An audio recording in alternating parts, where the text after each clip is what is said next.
सूरज कब दूर गगन से, चंदा कब दूर किरण से। सूरज कब दूर गगन से, चंदा कब दूर किरण से। खुशबू कब दूर पवन से, कब दूर बहार चमन से। ये बंधन तो प्यार का बंधन है, जन्मों का संगम है। सूरज कब दूर गगन से, चंदा कब दूर किरण से। खुशबू कब दूर पवन से, कब दूर बहार चमन से। ये बंधन तो प्यार का बंधन है, जन्मों का संगम है। Hello friends, this is Vijay Rajpushp and welcome to learner eyes by VRP। हम लोग इंग्लिश का क्लास करते करते आज पार्ट 16 पर आ गए हैं। अगर आपको किसी भी प्रकार की समस्याएं होती है तो आप एक से लेकर पार्ट 15 तक देख ले, एक एक करके पूरी तरह से बेसिक। मैं आपके समझदारी और आपके बुद्धि के अनुसार मैंने एक एक पार्ट को बिल्कुल बेसिक से, बिल्कुल शुरुआत से मैंने शुरुआत किया है। और इंग्लिश का जो क्रेज है आज के ज़माने में वह किसी से छिपा हुआ नहीं। तो आप भी अपने जज्बा को, अपने उत्साह को अपने लक्ष्य की ओर लगाते हुए और इंग्लिश के लिए तैयार हो जाए, और मैं आपके लिए हमेशा साथ हूं। तो बने रहिए इस चैनल पर लर्नर आइज बाय VRP। और इस चैनल को मैं एक गुजारिश आपसे करता हूं कि आप इस चैनल को ज्यादा से ज्यादा सब्सक्राइब करवाएं और खुद करें, क्योंकि जितना ज्यादा सब्सक्राइबर होंगे उतनी सुविधा आपके लिए आते रहेंगे। तो बने रहिए, आप केवल सोचे नहीं बल्कि करना भी सीखे। और अंग्रेजी सिखाना मेरा काम है, आप केवल वीडियो देखिए, मैं आपको हर हाल में सिखा के रहूंगा। तो देखते हैं पार्ट 16, बेहतरीन क्लास वर्ब टू बी का। आप वर्ब टू बी के बारे में पहले वाले वीडियो में भी जान चुके हैं, और नहीं भी जानते तो फिर से जान लिया जाए कि दुनिया में 3 प्रकार के वर्ब होते हैं। एक होता है वर्ब टू बी, एक होता है वर्ब टू हैव, और एक होता है वर्ब डू। तो हम लोग अभी स्टार्ट किए हैं बिल्कुल basic verb to be. Verb क्या होता है आपने जाना कि verb is an action word, verb is a doing word. और टू बी क्या होता है? तो टू बी एक वर्ब का बेसिक फॉर्म होता है, जिसका अर्थ होता है होना, बनना या रहना। ये अवस्थाएं बताता है किसी भी व्यक्ति, किसी भी वस्तु की या अवस्था को बताता है, वह उसके एक्शन की हालात को भी बताता है। तो यहां पे आज मैं आपके वर्ड टू बी जो लाया हूं वह एक इंफिनिटिव के साथ लेकर आया। इंफिनिटिव का अर्थ क्या होता है? इंफिनिटिव का अर्थ होता है to plus first form of the verb. जैसे आप कहते हैं टू गो, यानी जाना, यह हमारा इंफिनिटिव है। बोलते हैं कि टू प्ले, यानी खेलना, यह हमारा कौन चीज है? चूंकि वर्ब के साथ टू लग गया है तो वह बनता है आपका इंफिनिटिव। दूसरी बात याद रखिएगा कि टू के साथ हमेशा वर्ब का फर्स्ट फॉर्म का ही प्रयोग किया जाता है। आप अगर टू के साथ इंफिनिटिव के रूप में आईएनजी का प्रयोग करते हो तो गलत माना जाएगा। जैसे आपने अगर कहीं लिख दिया टू गोइंग और एक है टू गो, तो यह सही होगा, यह क्या माना जाएगा? गलत। क्यों? क्योंकि इंफिनिटिव जो होते हैं वह वर्ब के साथ हमेशा कौन से फॉर्म का प्रयोग किया जाता है?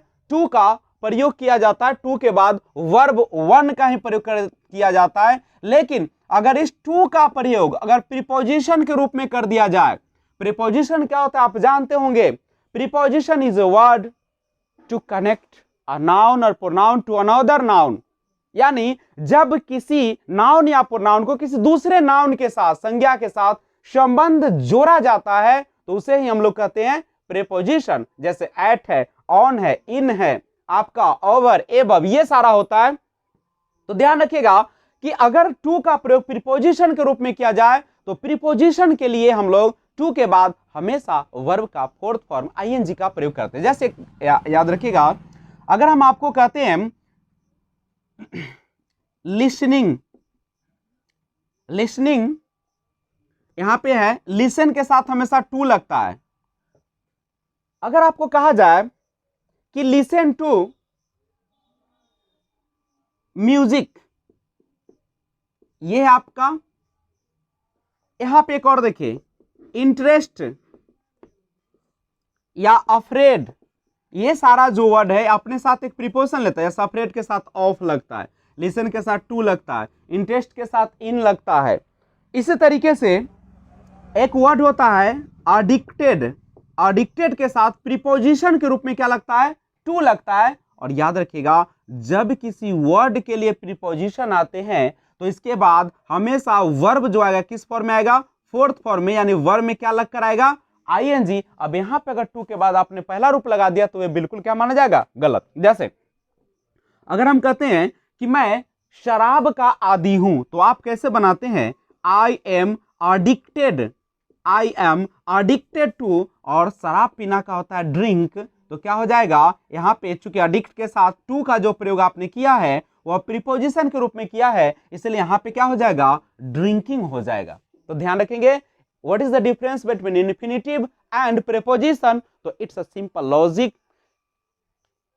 If an infinitive is used means that to plus first form of the verb, यानी इन्फिनेटिव के रूप में टू के बाद वर्ब का हमेशा फर्स्ट फॉर्म होता है। लेकिन अगर आप टू का प्रयोग प्रीपोजिशन के रूप में कर रहे होते हैं तो टू के बाद हमेशा वर्ब का फोर्थ यानी आईएनजी फॉर्म इस्तेमाल किया जाता है। लेकिन आप लोग सोच रहे होंगे कि आप कहां भटक गए सर, आप तो पढ़ा रहे हैं कुछ और, आ गए कहीं और। तो मैं चूंकि इन्फिनेटिव चैप्टर लेकर आया हूं, इसीलिए आपको यह बताने के लिए कि इन्फिनेटिव टू और प्रीपोजिशन के रूप में जब आप टू का प्रयोग करते हैं तो दोनों के बीच में अंतर क्या होता है, वही मैं आपको समझाना चाहता हूं। तो जो आपको समझ में आया होगा, अगर किसी भी प्रकार की परेशानी है तो कमेंट बॉक्स आपके लिए हमेशा हमेशा के लिए दरवाजा खोले हुए है।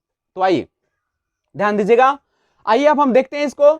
जनरली इन्फिनेटिव का प्रयोग जब किया जाता है टू बी वर्ब के साथ, तो उसके साथ हमेशा वाला है, वाली है, वाले हैं या को है नहीं लगा रहता है। जैसे इसका स्ट्रक्चर जनरली हम लोग यूज करते हैं subject plus verb to be plus to के प्लस वर्ब वन का प्रयोग करेंगे। जैसे मैं परीक्षा देने वाला हूं, I am to appear in the examination. तुम लोग बाजार जाने वाले हो, you are to go to market. उजाला आने को है, उजाला इज टू कम। बोले कि राम जाने को है, तो क्या हो जाएगा, Ram is to come. Ram जाने को है तो क्या होगा, Ram is to go, come नहीं होगा, क्या होगा, Ram is to go. Sita खाने वाली है, सीता इज टू इट। मैं सोने वाला हूं, आई एम टू स्लीप, वह आने वाली है, सी इज टू कम। मैं बाजार जाने वाला हूं, I am to go to market. मैं किताब पढ़ने वाला हूं, I am to read a book. वह हंसने को है, ही इज टू लाफ। वह दौड़ने को है, he is to run. Sita सड़क पर दौड़ने को है, Sita is to run along the road. सड़क के बीच में नहीं दौड़ी जाती, कहां पे दौड़ी जाती है, उसके किनारे में दौड़ी जाती है। अब हम इसी को एक बार फिर से आपको समझाने का प्रयास करें। चूंकि आप किसी भी रूप का प्रयोग प्रेजेंट में कर सकते हैं, पास्ट में कर सकते हैं और फ्यूचर में कर सकते हैं, अभी कर सकते हैं, बीते हुए पल में कर सकते हैं और आने वाले पल में कर सकते हैं। तो जनरली प्रेजेंट टेंस में ऐसे सेंटेंस से भविष्य में होने वाले कार्यक्रम का भाव व्यक्त होता है। जैसे मैं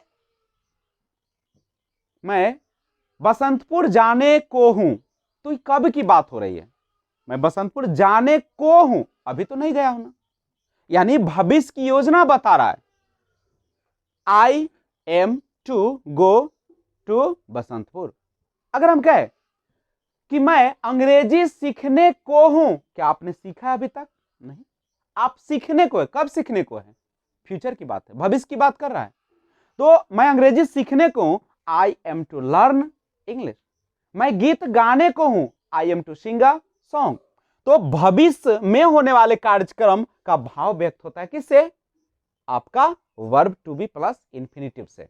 नहीं, कोई काम फ्यूचर में पूर्व निर्धारित कार्यक्रम के अनुसार होगा, पहले से निर्धारित है, पहले से आपका जो प्लान है वो क्या है, फिक्स है, निर्धारित है। तो उसको भी बताने के लिए हम किसका प्रयोग करेंगे, टू बी वर्ब का और प्लस इंफिनिटिव का प्रयोग करेंगे। जैसे मैं अगर कहूं कि मैं सोमवार को गीत गाने को हूं, तो कैसे बनाएंगे? I am to sing a song on Monday. सोमवार को ना आपका क्या है, ये प्लान है, आपका एक कार्यक्रम है जो कब की है, भविष्य की है, और उसको शो करने के लिए आप क्या करेंगे, टू प्लस वर्ब वन का प्रयोग करेंगे, इन्फिनिटिव का प्रयोग करेंगे।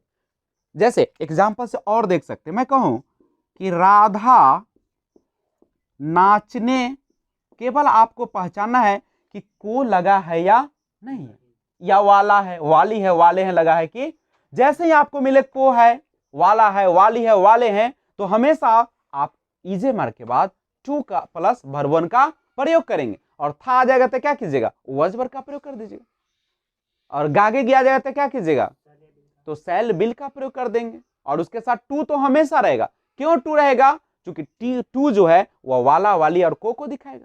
और ऐसे सेंटेंस में एक और चीज याद रखिएगा, हमेशा जो मेन वर्ब होते हैं, जो एक्शन वर्ड होते हैं, जैसे खाना, नाचना, दौड़ना, पढ़ना, लिखना, सीखना, वो सारे में क्या होते हैं कि आपका हमेशा ना शब्द रहेगा लगा हुआ, और उस ना के लिए हम लोग किसका प्रयोग करते हैं, टू का प्रयोग करते हैं। जैसे जाना टू गो, आना टू कम, खेलना टू प्ले, तो आप पहचान लेंगे उसे भी।